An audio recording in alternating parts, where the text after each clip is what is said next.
Olá, eu sou a Clarice Guimarães Aranha, aluna do terceiro período de Medicina da Faculdade de Atenas de Sete Lagoas, e vou, através desse vídeo, explicar para vocês e contextualizar o exame físico neurológico no que diz respeito ao exame do tônus muscular.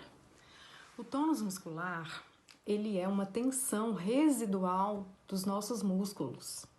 Então, tanto em repouso, quando ele está em ação, os nossos músculos eles terão esse tônus muscular. Quando o músculo está realizando o movimento, a gente tem o tônus de ação. Então, quando a gente percebe, que durante ali a anamnese, que o paciente ele possui alguns déficits, até mesmo no cotidiano dele, para realizar as atividades dele, ou até mesmo decorrente de alguma doença pré-existente que ele já tem, é interessante, e muito importante que se realize esse exame neurológico, físico-neurológico, porque aí a gente tem a avaliação de uma série de itens que vão nos oferecer ali um diagnóstico mais preciso desse paciente, qual a conduta que a gente vai realizar. Quando o paciente ele possui algum problema em qualquer uma das vias responsáveis pela motricidade somática, a gente vai perceber que o músculo desse paciente ele vai apresentar algumas alterações. Quando está aumentado esse tônus, a gente terá uma hipertonia. E quando a gente tem uma alteração para menos, a gente vai ter ali uma hipotonia. O que a gente percebe? Quando o paciente ele é encaminhado para a gente ou ele chega para o atendimento médico, durante ali a anamnese a gente vai detectar alguns sinais e algumas falas, até mesmo do paciente ou do familiar, que observa ali uma dificuldade do paciente para realizar algumas atividades. Que seja do seu cotidiano, que seja do seu trabalho, decorrente de alguma alteração neuromuscular ou de alguma alteração de alguma doença neurodegenerativa. Então, nós, como os futuros médicos, a gente tem que saber muito bem realizar esse exame e saber encaminhá-lo, realmente para o tratamento adequado, saber orientar e saber conversar com esse paciente, principalmente porque não é só o tônus muscular que estará afetado. A gente vai ver através dos nossos colegas aí que as outras avaliações, como de força muscular, de coordenação motora, isso tudo vai ter uma interferência aí. Não somente o tônus muscular, mas juntamente com essas outras partes do exame também podem ser detectadas. Para a gente realizar o exame de tônus muscular, a gente vai perceber que primeiramente a gente vai fazer uma inspeção, a gente vai observar como é que está a musculatura, se ela tem uma aparência mais achatada, que aí diz de um músculo que não está ali com a sua morfologia, com a sua integridade funcional, provavelmente.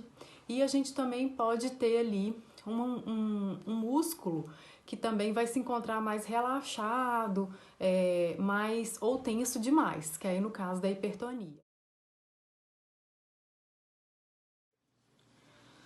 Quando a gente vai realizar a palpação, o examinador vai realizar alguns movimentos passivos no avaliado.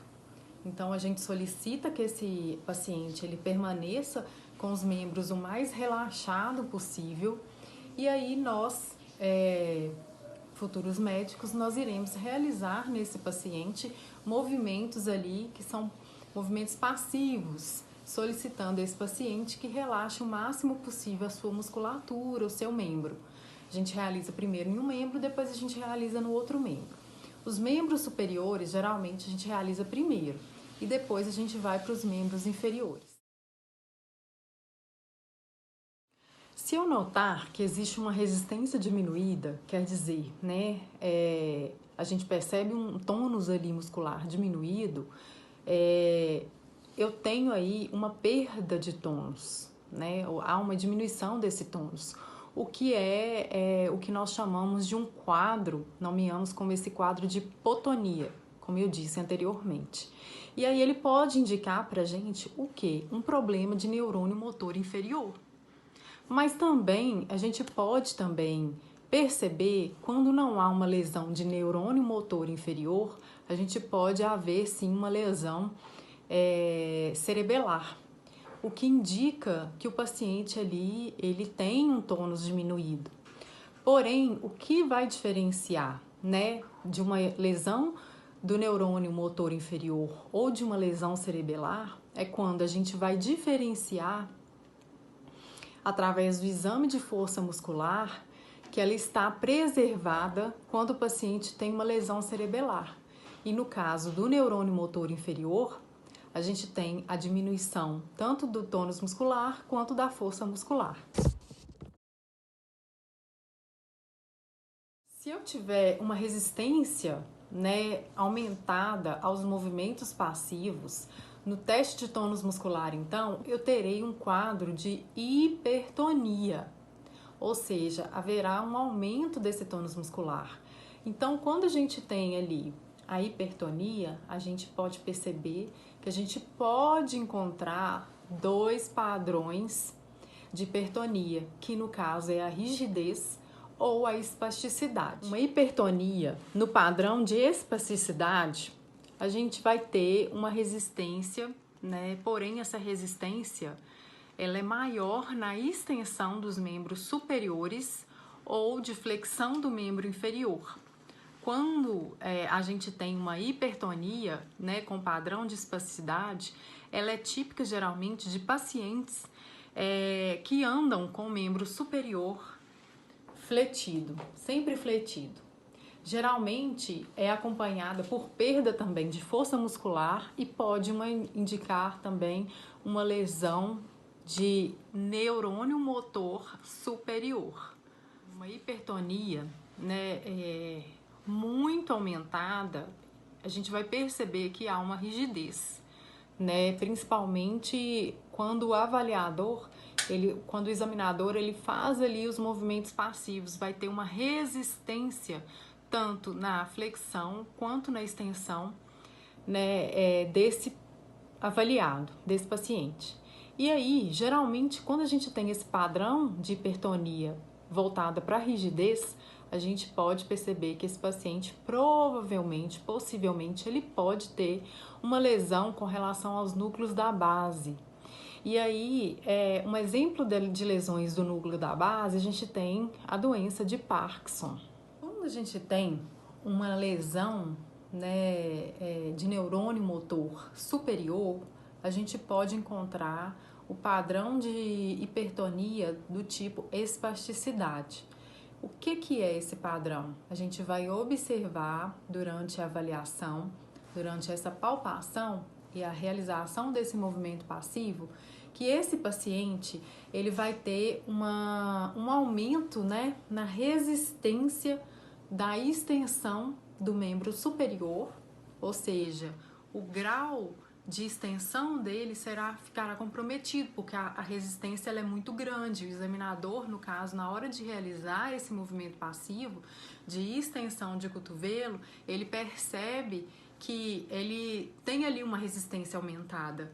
Então, no caso do padrão, né, de hipertonia espástica mesmo, a gente pode ter aí uma lesão de neurônio motor superior. E aí, esse paciente, geralmente, que tem esse tipo de acometimento, ele vai chegar pra gente com o membro, geralmente, assim, ó, membro superior fletido.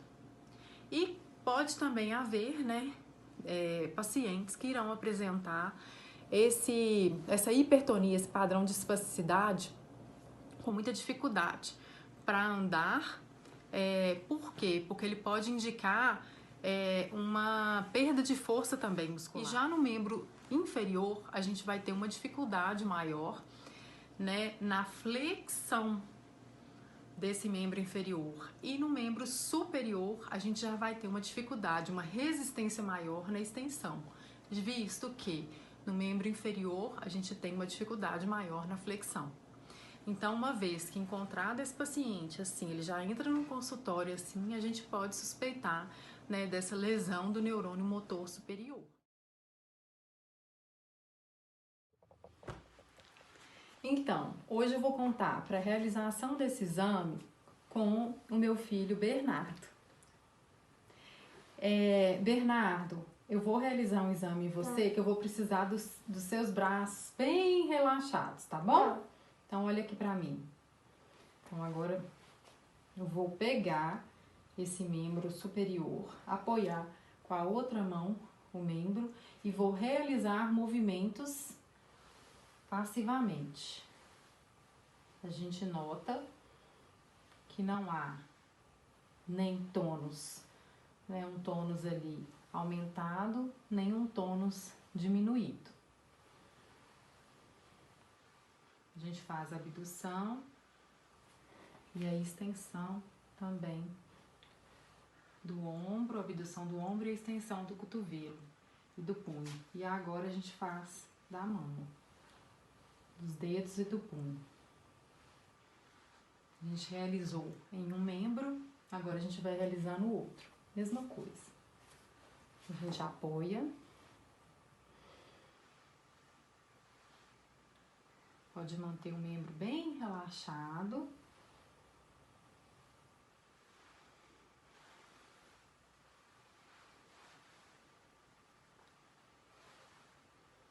Ok.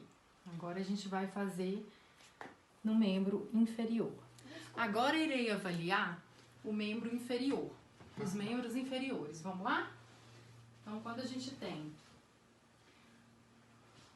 para o paciente relaxa bem a perna, realizando um movimento de flexão de quadril, flexão de joelho e flexão de tornozelo.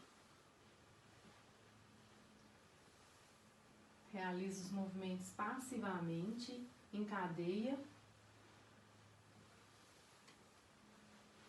avaliando os adutores, os abdutores.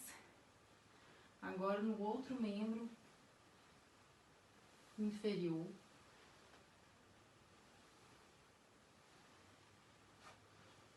Relaxa a musculatura, movimento bem passivo. Ótimo, não há apresentação nem de hipotonia e nem de hipertonia. Na avaliação do balanço passivo, o profissional, o examinador, vai estar diante do paciente, segurar, né, nos ombros desse paciente.